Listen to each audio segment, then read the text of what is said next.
Subscribe now and press the bell icon. Never miss an update. नमस्कार दोस्तों, Hemant LP channel में आपका बहुत बहुत स्वागत है। दोस्तों, इस वीडियो में हम बात करेंगे एक बहुत ही महान मनोवैज्ञानिक लेओ वाइगोत्स्की। दोस्तों, हमने आपको कई बार बताया कि जीन पियाजे, लेओ वाइगोत्स्की और कोहलबर्ग अगर तीनों आप पढ़ेंगे तो यूपी टेट में आपको कम से कम 7 नंबर मिलेगा। 7 से ज़्यादा ही रहेगा, 7 से कम नहीं आएगा तीनों में मिला के। और केवल कोहलबर्ग से, केवल वाइगोत्स्की और केवल जीन पियाजे से लगभग आएगा 4 क्वेश्चन। आपका 2 क्वेश्चन जो है वाइगोत्स्की से रहेगा और 2 ही क्वेश्चन लगभग आपके कोहलबर्ग से रहेगा। इसमें मान लीजिए एक कम हो सकता है, लेकिन ये दोनों में से 2-2 क्वेश्चन जरूर आएगा और कुल मिला जुला के कम से कम 7 आएगा। 7 से ऊपर ही क्वेश्चन रहते हैं और सीटेड देते हैं। इन तीनों से मिला के आपको कम से कम 20 क्वेश्चन मिलते हैं, क्योंकि उसमें आपको हिंदी और संस्कृत और बाल मनोविज्ञान तीनों सब्जेक्ट में लेओ वाइगोत्स्की से और कोहलबर्ग से और जीन पियाजे से क्वेश्चन मिलते हैं। भाषा विचार वाला हिंदी में आ जाता है, संस्कृत में आ जाता है, ठीक।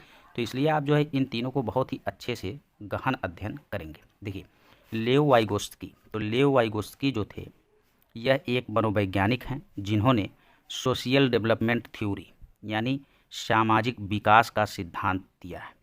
तो आपसे पूछेगा कि सामाजिक विकास का सिद्धांत किसने दिया है, तो आप बताएंगे कि सामाजिक विकास का सिद्धांत लेओ वाइगोत्स्की ने दिया है। दोस्तों, एक ट्रिक मैं आपको बता देता हूं कि जो पहला हम लोग पढ़े थे सामाजिक अधिगम का सिद्धांत, तो सामाजिक अधिगम का सिद्धांत बंडूरा ने दिया है।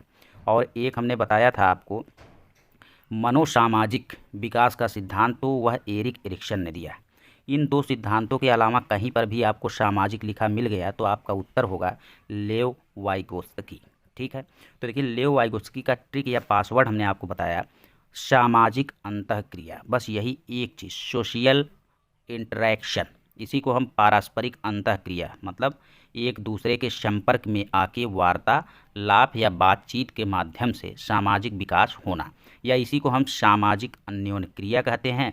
और आपको वाइगोत्स्की पढ़ना है तो इसमें एक और ट्रिक रहेगा जिसमें हमेशा सहयोग, मदद या हेल्प की बात होगी या सहयोगात्मक अधिगम की बात होगी। तो वहाँ पे आपका उत्तर रहेगा लेओ वाइगोत्स्की। देखिए, पूरा आप जब पढ़ेंगे तो आपको सारी चीज़ें क्लियर हो जाएंगी। यहाँ पे देखिए, सबसे पहले इन्होंने लिखा है कि विकास जो है सामाजिक अंतःक्रिया का परिणाम है, और यही सामाजिक अंतःक्रिया हमारा कीवर्ड या पासवर्ड या ट्रिक। तो देखिए, इन्होंने कहा है कि बालक का जो भी विकास होता है वो सामाजिक अंतःक्रिया का परिणाम होता है। समाज आप जानते हैं कि जहाँ पे 2 या 2 से अधिक लोग होते हैं उसे हम समाज कहते हैं, और उन्हीं में इंटरएक्शन मतलब एक दूसरे से बातचीत, एक दूसरे से वार्तालाप, पारस्परिक अंतःक्रिया जब होता है तब बालक का क्या होता है, विकास होता है। तो इन्होंने यही बताया कि बालक जब तक समाज के टच में नहीं आएगा, जब तक समाज से इंटरेक्शन नहीं करेगा, तब तक उसका कोई भी विकास नहीं होगा। तो बालक का विकास जो होता है सामाजिक अंतःक्रिया का परिणाम है, यह लेओ वाइगोत्स्की ने कहा। इसके अलावा इनके जो सामाजिक विकास का सिद्धांत है उसी के कुछ और नाम हैं। सामाजिक सांस्कृतिक विकास का सिद्धांत, सामाजिक संज्ञानात्मक विकास का सिद्धांत, सामाजिक संरचनात्मक विकास का सिद्धांत। तो दोस्तों देखिए, सामाजिक का मतलब होता है कि जहाँ पे 2 या 2 से अधिक लोग एक दूसरे के संपर्क में आते हैं तो उसी को आप कहते हैं कि समाज का निर्माण हुआ। तो 2 या 2 से अधिक लोग जब संपर्क में आते हैं तो वहाँ पे कुछ संस्कृति और सभ्यता का भी विकास होता है, तो उसी को हम सामाजिक सांस्कृतिक विकास का सिद्धांत कहते हैं, ठीक है। सामाजिक संज्ञानात्मक विकास का सिद्धांत, तो जब 2 या 2 से अधिक लोग आपस में वार्तालाप करते हैं, आपस में संपर्क में आते हैं, तो वहाँ पे संज्ञानात्मक विकास भी होता है, अर्थात समस्या समाधान करने के लिए जिन मानसिक शक्तियों का हम प्रयोग करते हैं, जिन मानसिक प्रक्रियाओं का हम प्रयोग करते हैं, वो भी जब 2 या 2 से अधिक लोगों के संपर्क में आते हैं तभी उसका भी विकास होता है। जैसे कहीं पे मर्डर हो गया तो वहाँ पे जब 4 लोग पुलिस संज्ञान लेने जाएगी तो वहाँ पे बहुत सारी पुलिस और बहुत सारे लोग रहेंगे। अगर वहीं पे आप पुलिस जाए और कोई भी ना मिले तो बताइए क्या वहाँ का मसला यानी संज्ञान में उसे कोई चीज़ मिलेगा? नहीं। तो वहाँ पे जब जाएगी तो कई लोग मिलेंगे, अगल बगल वालों से पूछेगी। इस तरीके से सामाजिक संज्ञानात्मक विकास का सिद्धांत भी जो होता है किसका है, लेओ वाइगोत्स्की का है। सामाजिक संरचनात्मक या सामाजिक संरचना का सिद्धांत, देखिए सामाजिक संरचना का सिद्धांत से आशय है कि जब 2 या 2 से अधिक लोग मिलते हैं तो विकास की संरचना बन जाती है, उसी को सामाजिक संरचना का सिद्धांत कहते हैं। हमने आपको बता दिया कि जहाँ पर भी सामाजिक आएगा वह सिद्धांत होगा लेओ वाइगोत्स्की का। बस 2 सिद्धांत को छोड़कर एक सामाजिक अधिगम का सिद्धांत बंडूरा ने दिया है और दूसरा मनोसामाजिक सिद्धांत एरिक एरिक्सन ने दिया है। उसके अलावा देखिए कहीं पर भी सामाजिक आ रहा है तो किसका सिद्धांत हो जाएगा, वह हो जाएगा लेव वाइगोस्की का। अगला है ज़्यादा ज्ञानी दूसरा, यह इनका पहला सिद्धांत है, ज़्यादा ज्ञानी दूसरा। इसी को हम यम के ओ भी कहते हैं, और इसी को हम यम से हो जाएगा मोर, के से हो जाएगा नॉलेजेबल, और ओ से हो जाएगा अदर। तो मोर नॉलेजेबल अदर, ज़्यादा ज्ञानी दूसरा। यहाँ पे इन्होंने बताया कि कोई बच्चा, देखिए यहाँ पे इन्होंने बताया कि कोई बच्चा सहयोग या मदद लेगा तो वह अपने से ज़्यादा ज्ञानी से लेगा, जो उससे ज़्यादा जानता रहेगा उससे लेगा। अब जैसे कोई बच्चा है, बताइए इसको जोड़ घटाना गुणा भाग सीखना है, तो यह अपने से ज़्यादा ज्ञानी से सीखेगा कि अपने से कम ज्ञानी से सीखेगा, तो वह हमेशा अपने से ज़्यादा ज्ञानी से सीखेगा। यही बताया है लेव वाइगोस्की ने। कहा कि यह जो भी मदद लेगा, जो भी सहयोगात्मक अधिगम लेगा, वह अपने से बड़े से लेगा। अपना माता पिता हो सकते हैं, भाई बहन हो सकते हैं, गुरु हो सकते हैं, हम उम्र बालक दोस्त हो सकते हैं, लेकिन ज़्यादा बुद्धिमान से लेगा। जैसे मान लीजिए हम ही आप लोगों को बाल मनोविज्ञान पढ़ा रहे हैं और हमको मैथ बिल्कुल नहीं आती है, और आपको हम मैथ पढ़ाने लगे, तो क्या आप हमसे मैथ पढ़ना चाहेंगे? नहीं। अगर हम आपसे ज़्यादा मैथ जानते रहेंगे तभी आप मैथ पढ़ना चाहेंगे, अन्यथा आप मैथ पढ़ना नहीं चाहेंगे। तो यही चीज़ बताया है लेव वाइगोस्की ने कि बच्चा जो है अपने से ज़्यादा ज्ञानी से सीखने का प्रयास करता है। देखिए यहाँ पर भी यह बच्चा जो है कंप्यूटर सीख रहा है, तो इसकी माँ इसको क्या कर रही है, बता रही है, या इसकी टीचर जो है इसको क्या कर रही है, बता रही है। यही चीज़ बताए हैं कि यह बच्चा या बच्ची अपने से ज़्यादा ज्ञानी से ही कुछ सीखेगी, अपने से कम ज्ञानी से सीखना उसे पसंद ही नहीं रहेगा। The more knowledgeable other is a person that has more knowledgeable or ability than the learner does that can help the learner learn. मतलब सीखने में जो हेल्प कर रहा है, मदद कर रहा है, सहयोगात्मक अधिगम दे रहा है, वह उस लर्नर से, उस अधिगमकर्ता से ज़्यादा ज्ञानी होना चाहिए, ज़्यादा समझदार होना चाहिए, उसके अंदर ज़्यादा योग्यताएं होनी चाहिए, तभी बच्चा उससे सहायता लेगा और सीखेगा। अगला है दोस्तों जेडपीडी। जेडपीडी को हम लोग कहते हैं जोन ऑफ प्रॉक्सिमल डेवलपमेंट। इसी को हम संभावित या समीपस्थ विकास का क्षेत्र भी कहते हैं। दोस्तों देखिए जेडपीडी भी एक सहयोगात्मक अधिगम है, मदद है, इसलिए इनके में हमने आपको बता दिया था कि मदद या ट्रिक, या अब यहाँ पे देखिए मोर नॉलेजेबल अदर में भी बालक जो है किसी न किसी के संपर्क में आके सीख रहा था। तो जब संपर्क में आके सीख रहा है तो उसी को हम सामाजिक अंतःक्रिया कह देते हैं, अर्थात सामाजिक इंटरेक्शन के द्वारा बालक जो है सीख रहा था। वैसे ही जेडपीडी में भी सामाजिक अंतःक्रिया का यूज होगा। जैसे संभावित या समीपस्थ विकास का क्षेत्र या जोन ऑफ प्रॉक्सिमल डेवलपमेंट क्या है, जैसे आपने देखा होगा कि हाथी का खिलौना होता है, और हाथी के खिलौने को पूरी तरीके से बच्चे जो है उसको अलग अलग कर देते हैं। उसका पैर अलग कर देंगे, उसका जो है गर्दन अलग कर देंगे, उसकी पूरी बॉडी अलग कर देंगे, फिर जो है लगाने का होता है।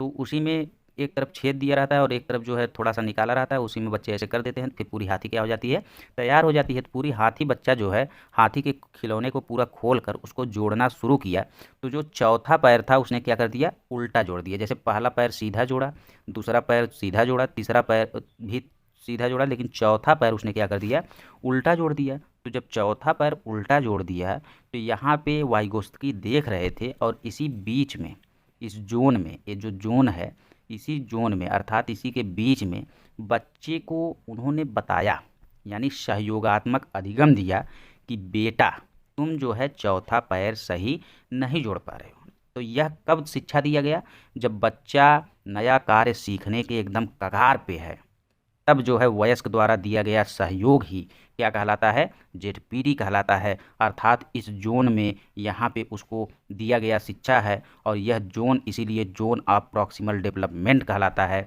यानी समीपस्थ विकास का क्षेत्र। मतलब कुल मिला जुला के समीपस्थ का मतलब होता है, या प्रॉक्सिमल का मतलब होता है कि बच्चा नया कार्य सीखने के समीप है, या बच्चा नया कार्य सीखने के कगार पे है, तब जो वयस्क के द्वारा दिया गया सहयोग होता है उसे हम जेडपीडी कहते हैं। और यहाँ पे देखिए तीनों तो उसने जोड़ दिया, इसका मतलब वह सारी चीज़ें सीख गया है, बस चौथा पैर अर्थात जो है एक गलती कर रहा है, अर्थात बच्चा नया कार्य सीखने के कगार पे है। और ज्यों बताते हैं वाइगोस्की कि बेटा तुम उसको उल्टा जोड़ रहे हो, तो वह उसको भी क्या कर देता है, सीधा जोड़ देता है, और अधिगम को क्या करता है, सीख जाता है। लेकिन यह अधिगम कैसा है, सहयोगात्मक अधिगम, अर्थात वहाँ पे मदद मिला, हेल्प मिला। ठीक, तो इसी बीच में देखिए इसको क्या किया जा रहा है, इसी बीच में सहायता दिया जा रहा है, जब वह अपने अधिगम सीखने के प्रॉक्सिमल यानी समीप तो इसी को बीच का अंतर कहते हैं, या आप कहते हैं कि बच्चे के द्वारा स्वतंत्र रूप से जो भी सहयोग मिला है वो बीच में मिला है। तो यहाँ पे आपको याद रखने वाली चीज़ें ये हैं कि शुरू में कोई मदद नहीं दिया जाता है, मदद दी जाती है बीच में। कब दी जाती है? बीच में। इसीलिए इसे सहयोग मदद या सहयोगात्मक अधिगम कहते हैं। और यहाँ पे देखिए, ये क्वेश्चन आपके एग्जाम में आता है कि जेडपीडी की सहायता हमेशा समस्या के बीच में दी जाती है, जब वह अधिगम सीखने के समीप हो, जब वह अधिगम सीखने के प्रॉक्सिमल यानी समीप हो, तब उसे हम सहयोगात्मक अधिगम दे के और अधिगम को क्या करते हैं? सिखा देते हैं। और यह जो है अस्थाई सहयोग है या अस्थाई सहायता है या अस्थाई हेल्प है। ठीक, यह जब हम बता दिए बच्चे को तो उसके दिमाग में अस्थायी रूप से बैठ जाता है और हमेशा वह क्या करता है? सही पैर जोड़ता है। यहाँ पे देखिए इसका डायग्राम भी दिखाया गया है कि what I can learn on my own, what I can learn with help. ये देखिए यहाँ पे लिखा है कि what I can learn with help, मतलब हम सहयोगात्मक अधिगम या सहयोग के द्वारा या मदद के द्वारा क्या सीख रहे हैं उसी को हमको क्या कह देना है? जेडपीडी कहना है।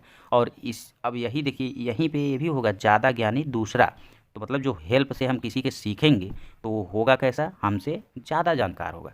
हमसे ज़्यादा जानकार में वह टेक्नोलॉजी एंड टूल्स भी आ सकते हैं।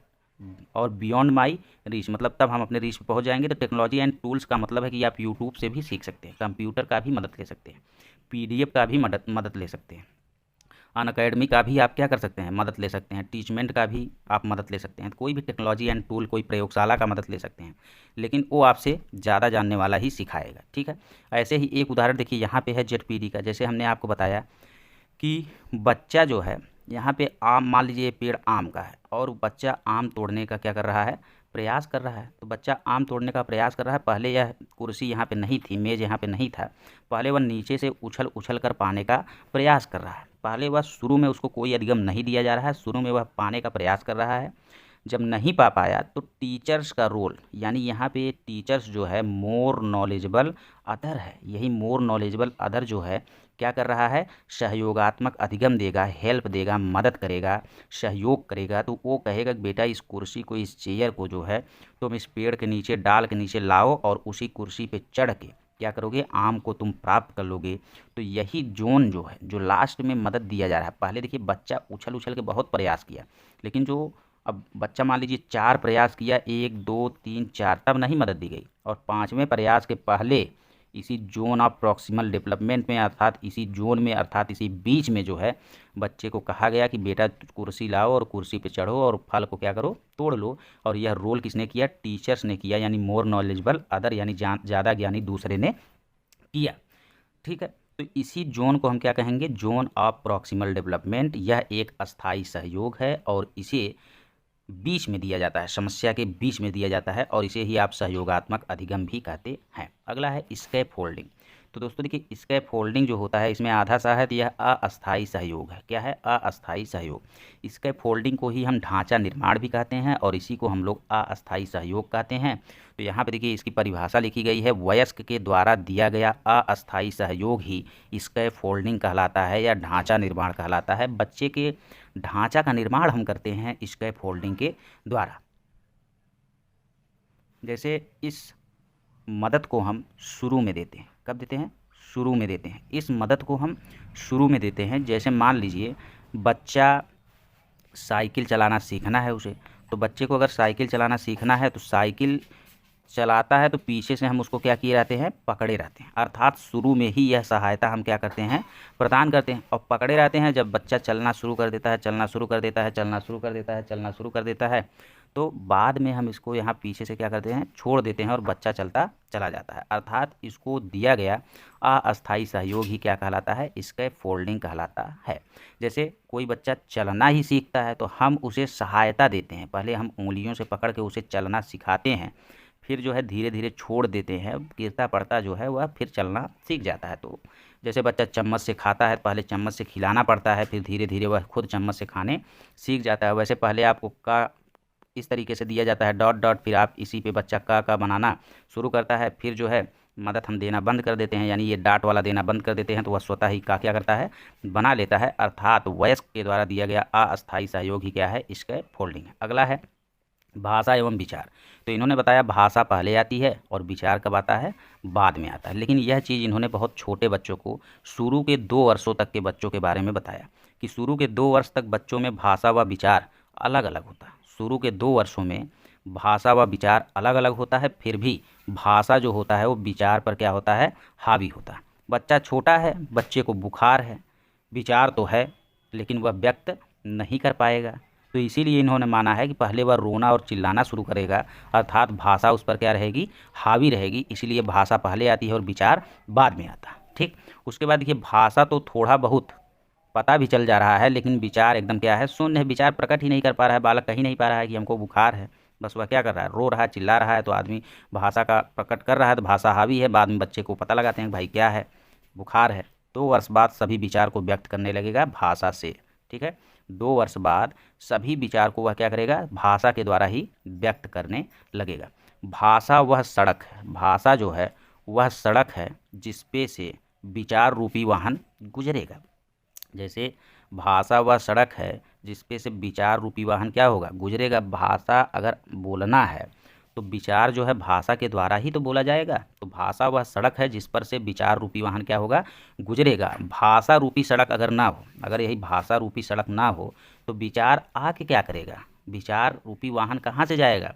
अगर यही भाषा ना हो तो विचार आपके मन में चाहे जितना आए आप व्यक्त ही नहीं कर पाएंगे। तो भाषा इम्पॉर्टेंट है, तभी जो है आप विचार को व्यक्त कर सकते हैं। इसीलिए इन्होंने भाषा को ज़्यादा महत्व दिया और विचार को कम महत्व दिया। इन्होंने कहा कि भैया भाषा एक सड़क है, इसी पे से विचार जो है गुजरेगा। अगर भाषा नहीं रहेगा तो विचार गुजराएंगे कहाँ से। उसके बाद अगला इन्होंने बताया, बच्चे का खुद से बातें करना अपने कार्यों को दिशा देना है, या बच्चे का खुद से बातें करना अपने कार्यों की योजना बनाना है।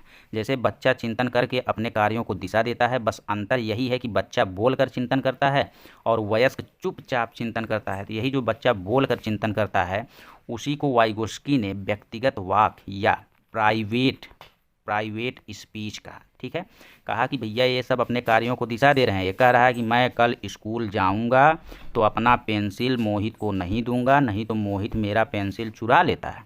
यानी वो कल के बारे में चिंतन कर रहा है कि मैं कल जाऊंगा तो मोहित को अपना पुस्तक यानी अपना किताब नहीं दूंगा, नहीं तो वो मेरा किताब फाड़ डालेगा। घर पर मैं जाऊंगा तो अपने पापा से ढेर सारे खिलौने मैं मांगूंगा, नहीं तो मोबाइल ही मांग लूँगा। तो इस तरीके से बच्चे का खुद से बातें करना अपने कार्यों को दिशा देना है।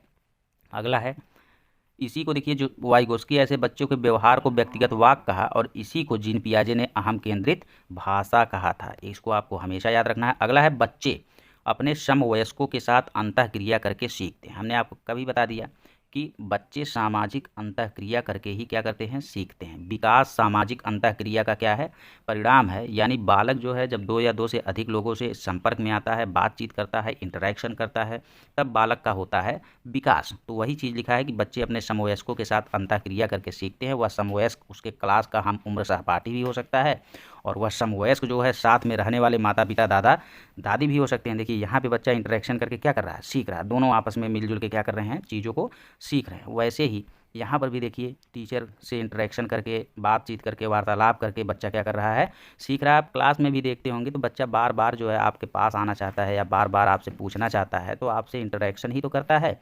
तो इंटरेक्शन करके वह क्या करता है, सीखता है।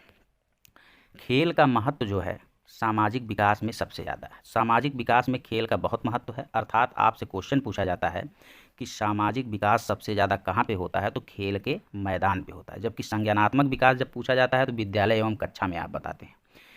अब यहाँ पे बताए थे वाइगोस्की की जिसे किताब सिखाने में हजारों साल लगा देगी उसे खेल 1 मिनट में सिखा देता है। जैसे सामूहिक समूह की भावना, एकता की भावना, सहानुभूति की भावना, ये सब जितने भी भावनाएं हैं सबको जो है खेल 1 मिनट में क्या करती है, सिखा देती है। मतलब समूह में अगर कोई क्रिकेटर है, 11 लोग हैं, तो अगर समूह में आप नहीं खेलेंगे, विवाद रहेगा, तो कभी भी एक भी मैच क्या होगा, नहीं जीते। आप एकता से नहीं रहेंगे तब भी आप कोई मैच नहीं जीतेंगे। सभी को बराबर योगदान देना है।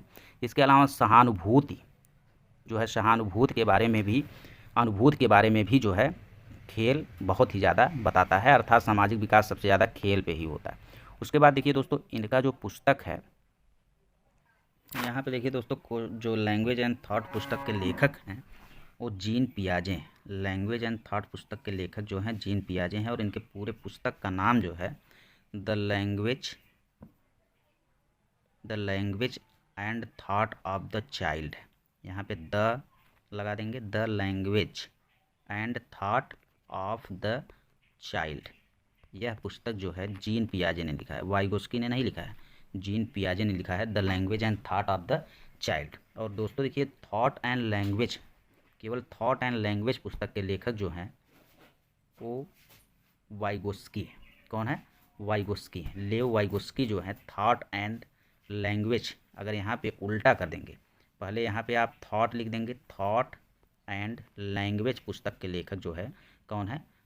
थॉट एंड लैंग्वेज पुस्तक के लेखक वाइगोस्की। ठीक है, कौन है? वाइगोस्की है। दोनों क्वेश्चन में आपको अंतर रखना है, ज़रूर याद रखना है।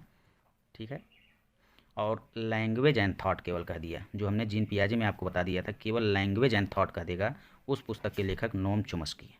ठीक है दोस्तों, इन तीनों में अंतर आप जरूर याद रखिएगा। थैंक यू, धन्यवाद।